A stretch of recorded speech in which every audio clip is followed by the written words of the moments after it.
안녕하세요. 오늘도 와주셔서 감사드리고요. 바로 사연 읽어보겠습니다. 안녕하세요. 저는 곧 나이 80을 바라보는 할머니입니다. 요즘은 틈틈이 가게 장사를 하면서 사연을 듣는 것이 유일한 즐거움인데요. 이렇게 제가 사연의 주인공이 될 거라고는 상상도 못했어요. 배움이 일천하여 말을 조리 있게 하지 못하고 재미있게 하지 못하지만 그래도 제 기막힌 사연을 끝까지 들어주셨으면 고맙겠습니다. 다들 요즘 나이 계산법이라고 들어보셨나요? 요즘은 옛날과 달리 의학도 발달하고 사람들의 삶도 훨씬 풍성해져서 옛날 60살이 지금 60이 아니라는 뜻에서 나온 계산법이라고 해요. 제 나이에 0.72를 곱한 것이 지금 시대의 진짜 나이라 하는데요. 그렇게 되면 제 나이가 80이 되면 요즘 나의 계산법으로는 60도 되지 않은 것이니 저는 딱 늦어도 80가지만 일하고 그 이후로는 일에서 손을 완전히 놓기로 결심했어요. 제가 이런 고민을 한 이유는 제가 지방에서 3대째 내려오는 식당을 운영하고 있기 때문인데요. 외할머니부터 저희 친정엄마, 그리고 저까지 이렇게 3대째 내려온 가업은 남편은 물론 아이들까지 어떻게든 다 먹여 살릴 수 있을 만큼 집안의 미천이 되어주었기에 쉽게 일을 손에서 놓을 수 없는 것이 가장 컸어요. 외할머니도 저의 친정엄마나 저도 남자복이 그다지 좋지는 않았던 모양인지 모두 가난한 집안에 시집을 가 남편의 능력도 썩 대단하다고는 하지 못하는 그런 삶을 살았기에 외할머니께서 물려주신 식당을 가업 삼아 가게를 꾸렸기 때문이지요. 요즘 시대에 누가 이런 허름한 가게를 물려받아 경영하려 하겠는가요? 게다가 저는 아들만 둘이니 물려줄 딸도 없고 나는 점점 늙어가니 이제는 그만 놓아줄 때가 되었다 생각하고 80이 되면 무슨 일이 있어도 가게를 정리하겠다 결심했지요. 하지만 정말 고맙게도 큰아들 내외가 제가 은퇴하면 가게를 물려받아 운영해주겠다 약속했어요. 제가 굳이 그럴 필요 없다는데도 며느리의 의지가 어찌나 확고하던지 세상 고마운 일이 아닐 수 없었죠. 저에게 이 가게는 돈의 문제를 떠나 3대째 물려받은 우리 집안 여자들의 역사 그 자체나 다름 없었으니까요. 저희 둘 아들 녀석 모두 부모가 특별히 잘나게 해준 것이 없어도 너무나도 올곧고 착하게 살았습니다. 하지만 작은 아들은 마음의 병이 들어 결혼은커녕 사회생활조차도 제대로 할 수 없는 상황이었고 집 앞에 슈퍼를 가는 것도 어미인 제가 노심초사할 정도로 일상생활이 힘든 지경에 이르렀어요. 몸에 난 병은 고치면 된다 하지만 마음의 병은 고칠 방도가 없으니 애미의 이 속터는 심정을 아시겠나요? 작은 아들이 원래부터 아픈 건 아니었습니다. 세상 밝고 긍정적이던 녀석이 우울증이라니 처음에 믿을 수가 없었죠. 10년 전 무슨 일이 있어 그 충격으로 일이 되었다 하는데 녀석은 제게는 죽어도 무슨 일이 있었는지 말을 해주려 하지 않았어요. 약을 하루라도 빠뜨리면 심한 우울증과 불안증으로 인해 생활이 힘든 아들 녀석. 그렇다고 해서 이미 장가를 가 자기 가족을 꾸린 큰 아들에게 보살핌을 부탁할 수도 없는 것이 제가 아직 일손을 못 놓는 이유 중 하나이기도 합니다. 작은 아들 녀석은 매번 제게 미안하다 하지만 자식이 아픈 것은 부모 탓이라는 말도 있지 않습니까? 내가 낳아 세상을 볼 수 있었던 아이 힘닿는 데까지 내가 돌보고 싶었지요. 작은 아들 녀석이 마음의 아픔을 치유하고 건강해지는 것이 가장 좋겠지만 말이에요. 그렇게 작은 아들은 10년을 넘게 약을 먹고 있지만 차도가 쉬 보이지 않아 정말 심할 때는 자진하여 병원에 입원할 때도 있었습니다. 그래도 요즘은 많이 좋아져서 병원에 입원해야 한다거나 하는 일이 발생하지는 않지만 그래도 여전히 작은 아들놈은 밖에 나가는 것조차 무서워하고 있어요. 남들이 보면 다 큰 사내놈이 저리 한다 하고 손가락질 하지만 얘 끓는 심정은 겪어보지 못한 사람은 모를 거예요. 물론 그렇다고 해서 큰아들 내외가 도움을 주지 않는 것은 아닙니다. 오히려 제가 부담스러울 정도로 제 동생과 도련님을 신경 써주었죠. 하나밖에 없는 큰며느리는 세상에 저런 사람이 있을까 싶을 정도로 천사 같은 사람입니다. 어째 저희 큰 아들처럼 재산도 인물도 가진 것 없는 그저 그런 남자와 결혼했을까 하는 생각이 종종 들 정도로 시어머니의 입장을 떠나 같은 여자를 보았을 때 너무 아까울 정도로 착한 여인이었죠. 둘째 녀석은 모르는 사람이 보았을 때 혼자서 중얼거리는 모습을 보이거나 사소한 일에도 예민하게 반응하여 쉽게 짜증을 내고 사람을 무서워하여 때때로 숨이 가빠지면서 발작을 일으키는 행동을 보일 때가 있어요. 그걸 공황 발작이라고 하더군요. 노인네인 저는 그런 어려운 말은 잘 알지도 못하고 우리 아들에게 깊은 마음의 병이 있어 그런가 보다 하는 것만 알지? 왜 그런 건지는 말해줘도 잘 모릅니다. 때때로 부모조차도 이해할 수 없는 언행을 보이는 작은 아들을 며느리는 편견 없이 대해주는 것은 물론 가족이 아프면 돌보는 것이 당연하다면서 자신이 직접 우울증이나 정신병에 대해서 공부까지 해가면서 작은 아들의 마음의 소리를 들어주려 친형이나 어미보다도 더 노력했어요. 아들 녀석의 병이 처도를 보이기 시작한 것도 며느리 덕이 크다고 해도 좋을 정도로 며느리는 시시때때로 작은 아들을 챙기며 돌봐주었지요. 그렇게 자신에게 잘해주는 며느리에게 작은 아들은 유독 더 날이 선 모습을 보였어요. 말만 걸어도 짜증을 내기 일쑤였고 며느리가 자신을 생각해 간식이라도 챙겨줄라 치면 그런 위선 떨지 말고 내 눈앞에서 꺼져라. 너만 보면 내가 혈압이 오른다라면서 방 밖으로 쫓아내기 일쑤였어요. 이 때문에 아들놈과 몇 번이나 큰 소리를 내며 싸웠지만 그때마다 며느리는 오히려 어머니 도련님이 아파서 그런 거잖아요. 라며 어버이 연분의 영혼을 다 쓰고 있었습니다. 괜찮아요. 제가 싫어서 그러는 거 제가 왜 모르겠어요? 저는 신경 안 써요. 하면서 오히려 자기를 남보다 못한 취급을 하는 작은 아들을 감싸주었죠. 참, 내 속으로 나 평생을 길렀어도 내 아들놈의 속을 나도 모르겠더라 말입니다.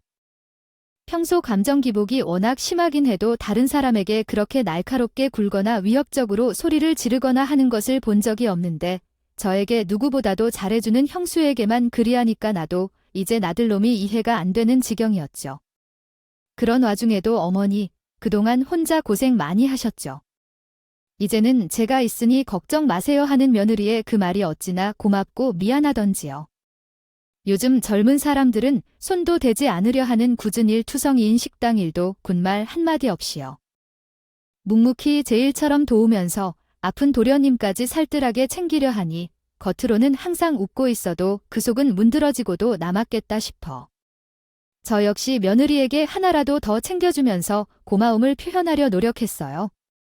아들놈에게도 저런 여자 어디 가서 다시 못 만난다라며 무조건 아내의 말만 잘 들어라 그러면 중간이라도 간다면서 세뇌시켰죠. 그런데 하늘도 참 무시하시더랍니다. 그렇게 조금이나마 안전과 행복을 되찾아가 보려는 우리 집에 큰 비극이 생기고 말았어요. 큰 아들 녀석이 아주 끔찍한 사고를 당하고 말았습니다. 며느리가 가게에 나와 있는 시간을 집에 혼자 있다가 불이 난 것인데 낮잠을 자고 있던 큰 아들 녀석이 참변을 당하고 말았습니다. 대체 내가 전생에 무슨 죄를 그리 많이 지었길래 이 생에 무슨 나쁜 짓을 많이 하고 살았길래 하늘이 내게 이런 시련을 주나 싶었어요. 참으로 평생을 노력만 하고 살아왔던 인생에 참 하늘도 무심하다 싶었지요. 남들은 그래도 3대째 물려받은 식당 덕에 앞으로 노후 걱정은 없을 것이고 또 가업을 물려받을 며느리도 있으니 걱정 없겠다는 그런 말도 안 되는 소리로 위로를 하지만 돈이 다 뭐고 가업이 다 뭐랍니까? 자식을 잃은 슬픔을 고작 극과 꼴로 위로할 수 있단 말입니까?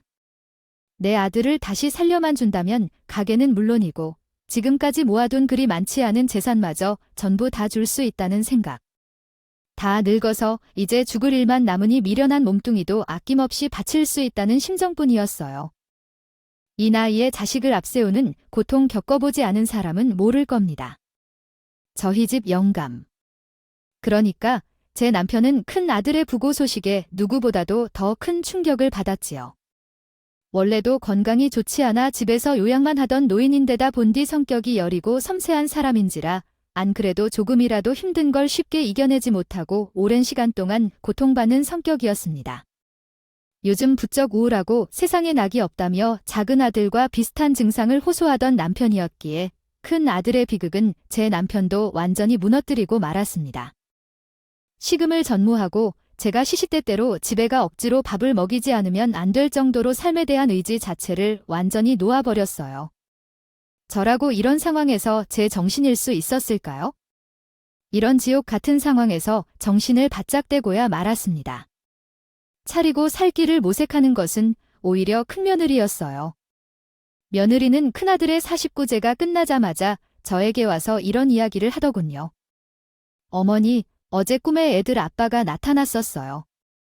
저보고 어머니를 잘 돌봐드리고 가게 운영도 잘 도와드리라고 신신당부를 하더라고요.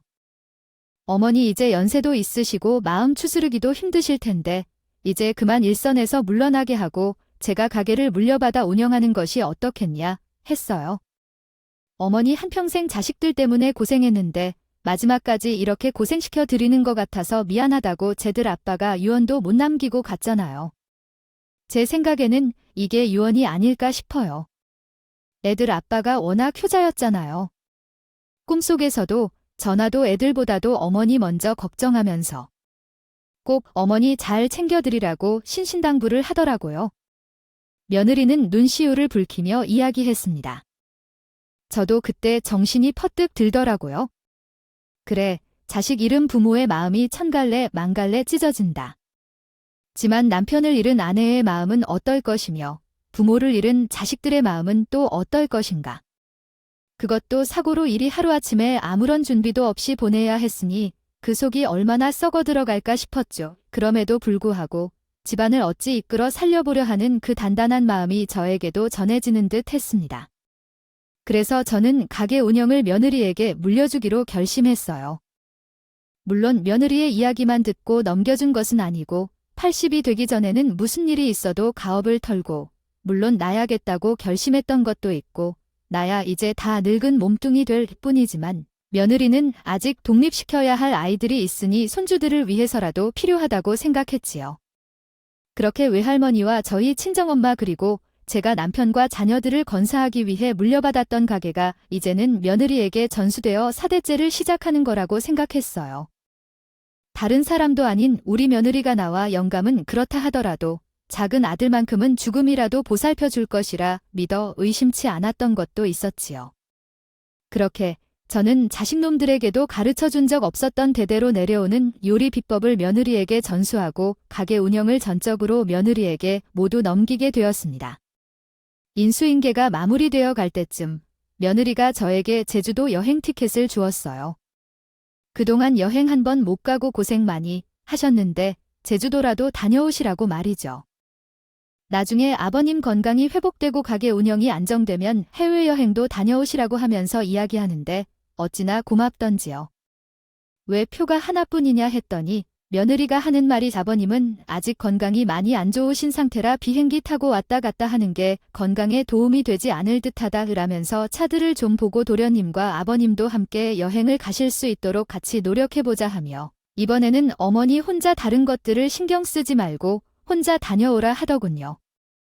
지방 촌구석에서는 보기 힘든 아름다운 신세계에 푹 빠져 큰아들을 잃은 슬픔을 조금이나마 치유하는 것이 눈에 보이더군요. 혼자만 온 것이 아쉽긴 했어도 그래요? 며느리 말대로 다음에도 기회가 있겠지 하는 생각으로 마음을 달랬습니다. 세상에 이리 좋은 사람이 또 있을까 싶어 며느리에게 고마운 마음에 눈물까지 다 나더랍니다. 그런데 이게 웬일입니까? 제주도에 다녀오니 집에 사람이 아무도 없는 겁니다. 남편도 어디에도 없고 집에 없을 리가 없는 작은 아들마저도 집에 없더군요. 그래서 며느리가 둘을 데리고 어디 갔나?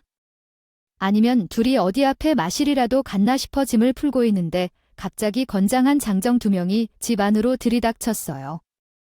저는 당황하여 누구냐는 질문을 반복하는 저에게 그 장정들은 빨리빨리 반항하면 더 피곤해집니다라고 이런 말들이나 하며 제 팔을 양쪽으로 부여잡고 어디론가 끌고 가더군요. 정신을 차려보니 저는 구급차에 실려 있었고 이게 무슨 일인지 파악도 못하고 우왕좌왕하는 사이에 구급차 앞에 나타난 며느리가 저를 삿대질하면서 펑펑 울고 있더군요. 아가, 이게 대체 다 무슨 일이냐? 아직도 안 데려가고 뭐 하시는 거예요? 정말 저 노인네 때문에 미쳐버리겠다고요? 빨리 데려가 주세요. 다시 보고 싶지 않아요. 아니, 이게 대체 무슨 일이야? 저는 며느리에게 재차 물었지만 며느리는 저와 눈도 마주치려 하지 않으면서 너무 무섭다. 빨리 데리고 사라져 버려라 라는 말만 반복했어요. 이내 구급차의 문이 닫혔고 차는 출발하고 말았죠. 저는 저를 태우고 가는 남자들에게 대체 나를 어디로 끌고 가는 것이냐고 악을 쓰기 시작했고 서로를 바라보며 난감한 표정을 짓던 그 남자들이 정신병원으로 간다고 대답하더군요. 저는 순간 대체 저에게 무슨 일이 일어나는 것인지 가늠조차 할 수 없었습니다. 정신병원이라니요? 직전까지 제주도 여행을 혼자 잘 다녀왔는데 치매키도 없는 제가 정신병원이라니요? 이게 말이 된다면 제가 나는 아픈 곳이 없는 멀쩡한 사람을 왜 정신병원에 보내려고 하느냐며 소리를 질렀어요. 그리고 그 남자들이 다시 의무 보호자 2인이 동의하여 강제 입원 요건을 충족했다고 하면서 계속 소리를 지른다면 몸을 묶고 입에 재갈에 물리는 수밖에 없다면서 곱게 모셔가고 싶으니 가만히 계시라고 겁박했어요. 더 이상 아무런 설명도 할 수가 없었죠. 정말 머릿속으로 오만 가지 생각이 다 됐더군요. 마지막으로 봤던 며느리의 저를 보고 기겁하는 표정, 저 때문에 못 살겠다고 무서워합니다. 죽겠다고 소리치던 목소리가 잊혀지지 않았어요. 사실은 내가 심각한 치매나 정신병 환자인데 제 정신일 때는 기억이 없어서 아무것도 모르는 사이에 가족들을 괴롭혔나 이런 생각까지 들었죠. 가족이라고는 며느리와 남편 그리고 성찬이 작은 아들이 전부인데 가족 2인의 동의라고 한다면 남편이나 아들이 동의했다는 말이 되니까요.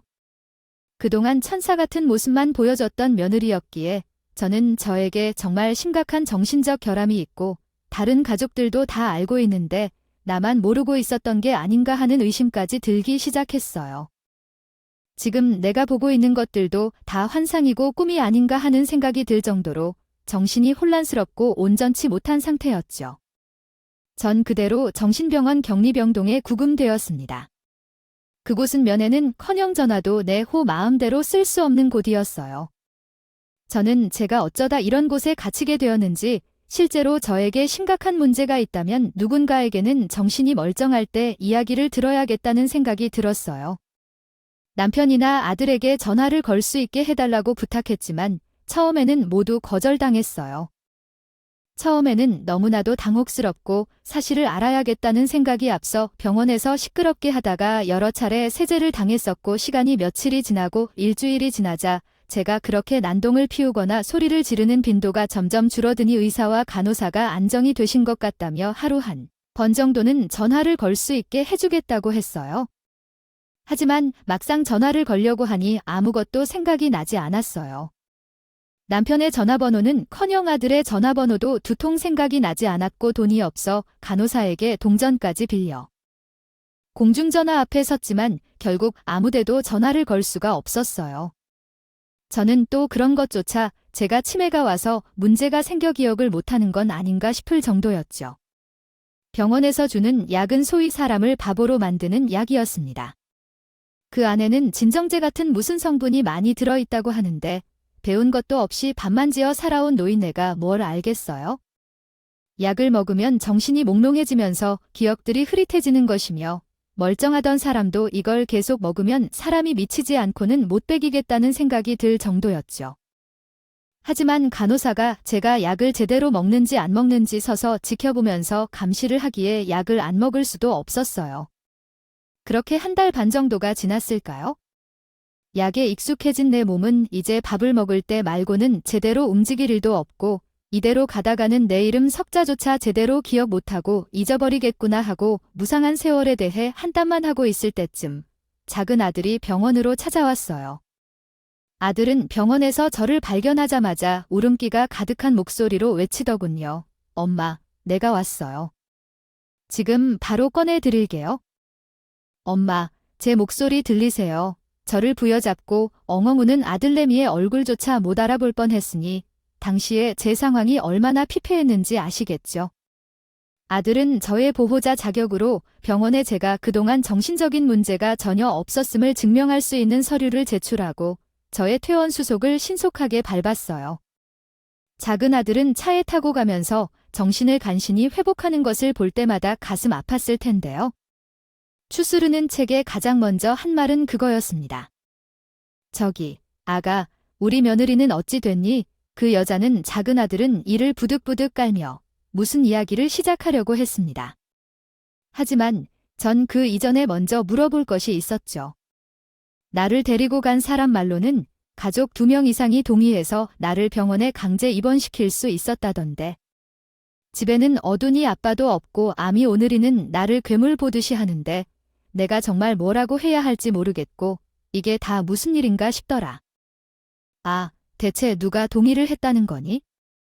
내가 해줬니? 그 말에 아들은 한적한 길에 철을 세우고는 뒤를 돌아보며 그렇게 말했지요. 엄마, 지금부터 제가 드리는 말씀 너무 놀라지 말고 들으세요. 그리고 이어지는 아들의 말은 충격이라는 말로도 표현이 불가능할 정도로 엄청난 비밀이 있었습니다.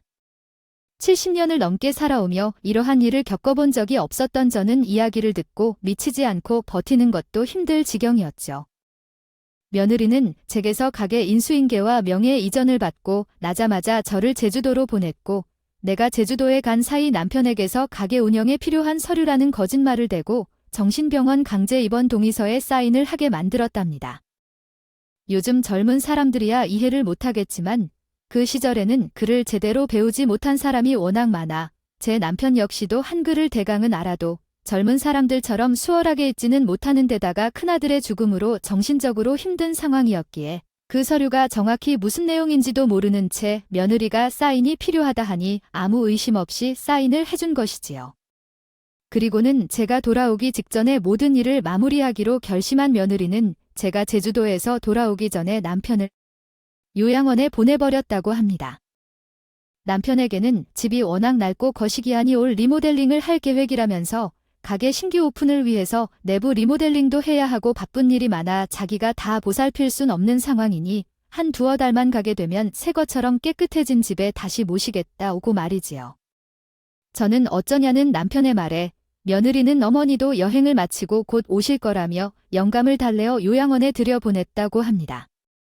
거기에 며느리는 저한테 했던 거랑 똑같은 수법으로 작은 아들까지 강제해보려 했습니다.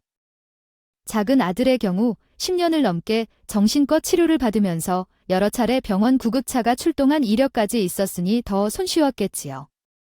하지만 다행히도 작은 아들이 직전에 눈치채고 간신히 도망을 친 덕분에 아들은 잡히지 않을 수 있었다고 하더군요.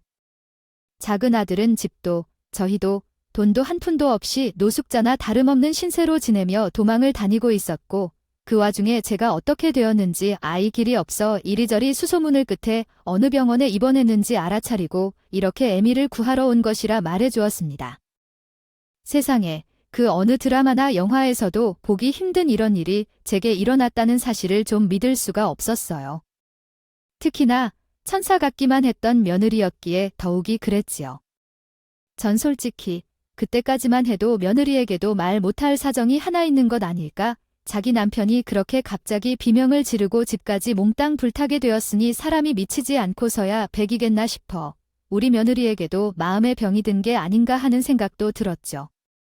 하지만 작은 아들은 그 이야기를 듣고 불같이 화를 냈습니다. 엄마는 아직도 그 여자를 믿으세요? 그럼 구렁이 같은 여자를 하지 마.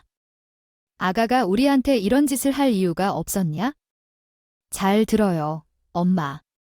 그 여자가 이런 일을 꾸민 거 다 상간남 때문이에요. 상간나 면을 하기가 바람을 피웠다는 거니 맞아요, 엄마. 오래됐어요. 형이랑 저는 이미 전부터 알고 있었는데 엎친 데 덮친 게 없기라 했던가요?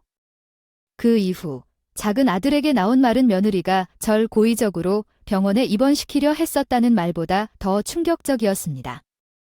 며느리에게는 오랫동안 만나온 내연남이 있었고 큰 아들은 이미 죽기 몇 년 전부터 그 사실을 알았습니다. 하지만 저와 며느리의 사이가 워낙 좋았고 가게 일이며 집안일을 살뜰하게 돌아온 것은 사실이기에 차마 저에게는 말하거나 이혼을 말할 수 없었다고 해요. 그렇게 큰 아들이 혼자 끙끙 앓다가 술기운에 자기 동생에게만 몰래 털어놓았고 작은 아들은 처음부터 큰 며느리가 이상하게 마음에 들지 않았었는데 그 이후 태도가 눈에 띄게 차가워진 것이었죠. 그렇게 이야기를 듣고 나니 그동안 둘째가 며느리에게 눈에 보일 정도로 냉랭하던 일, 며느리가 친절과 배려를 베풀어도 위선자라면서 키움을 치르고 피했던 일 등등이 그제서야 애가 갔습니다. 그걸 왜 이 어미한테는 말을 안 한 거야? 그때는 말했어도 엄마가 믿겠어요. 형은 이미 죽고 없지? 엄마는 나보다 그 여자를 더 믿는데 아마 말했으면 믿었겠어요. 그리고 그 여자가 말발이 얼마나 기상천외하게 좋은데 아버지 꼬드겨서 엄마를 정신병원 강제 입원시킨 것처럼 돈 무슨 말로 둘러대서 나만 이상한 사람 만들지 알 수가 없는데. 내가 함부로 말을 할 수 있었겠냐고요. 그 말을 듣고 나서야 저는 작은 아들에게 죄책감을 느끼게 되었어요. 그동안 저는 사정도 모르고 작은 아들에게 인정머리도 없는 노민이 해가면서 며느리 편만 들었으니 저 여린 것이 얼마나 서럽고 마음이 아팠을까요?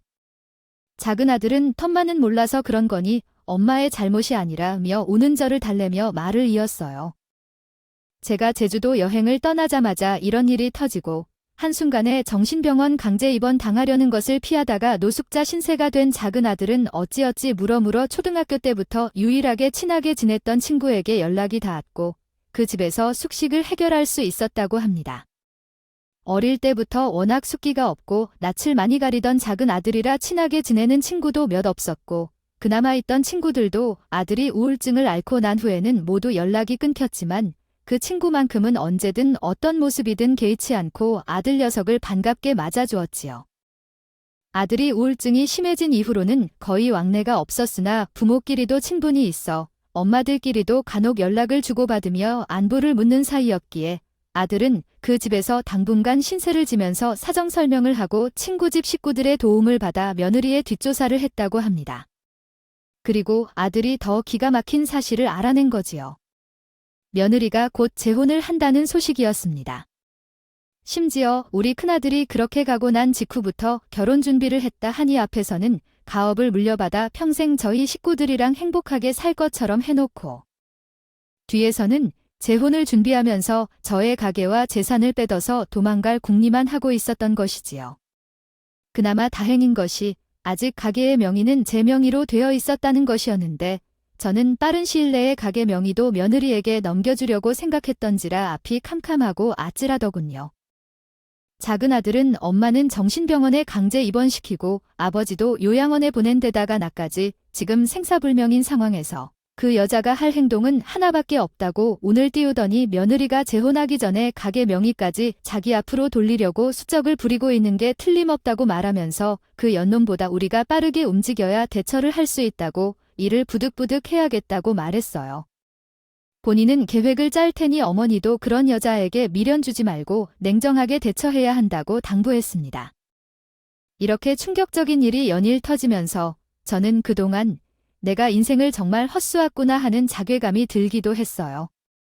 70년을 넘게 살면서 가장 믿고 의지했던 사람이 그런 추악한 이면을 가지고 있을 줄 누가 상상이나 했을까요? 하지만 쥐구멍에도 벼뜰 날이 있다 했던가요? 작은 아들의 가장 친한 친구 녀석의 집안에서 우리를 돕기로 했어요. 사정을 다 알게 된 그 집의 식구들은 자기 일처럼 화를 내주면서 자기들이 물심양면으로 도울 테니 미안하고 고마운 마음은 뒤로 잠시 미루어두고 우리 재산을 찾는데 먼저 집중하라고 말해주었죠.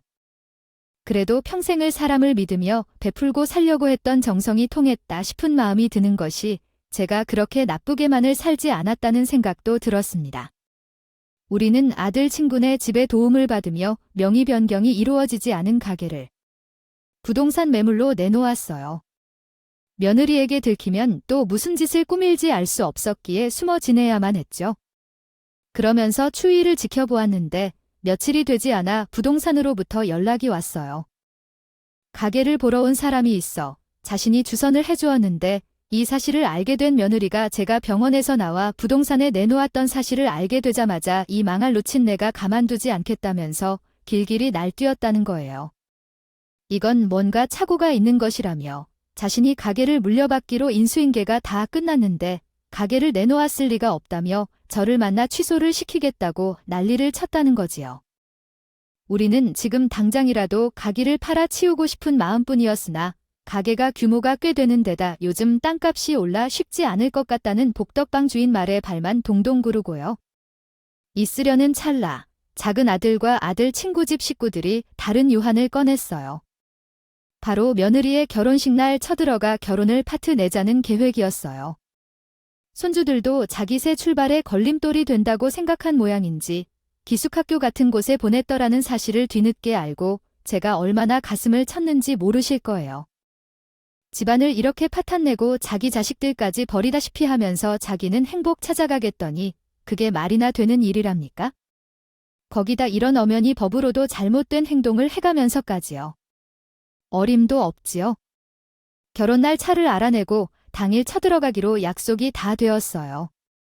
스몰웨딩인지 모시기니 해서 요즘 그리드 많이 하는 모양인지 양가 친인척들과 지인까지 해서 100여 명 남짓한 하객들이 모인 작은 예식장이더군요.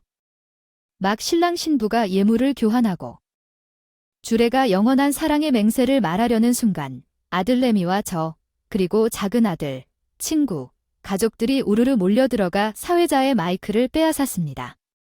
그리고 지게 무슨 짓이냐고 난리를 치기 시작하는 신부와 신랑을 막아서고 저희 아들이 울분에 가득 찬 목소리로 이야기를 시작했지요.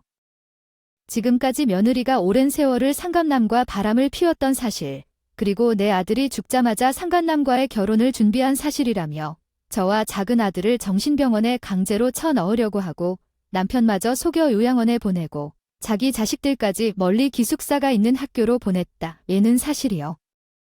작은 아들은 뒷조사를 하며 알아낸 불법적인 사실과 반인륜적인 행위에 대해 그 수많은 사람 앞에서 공표했습니다. 당연히 결혼식은 난장판이 되었고 하객 대다수는 기겁하여 급히 자리를 떠날 때 우리는 경찰을 즉석에서 불러 그들을 연행하도록 했어요.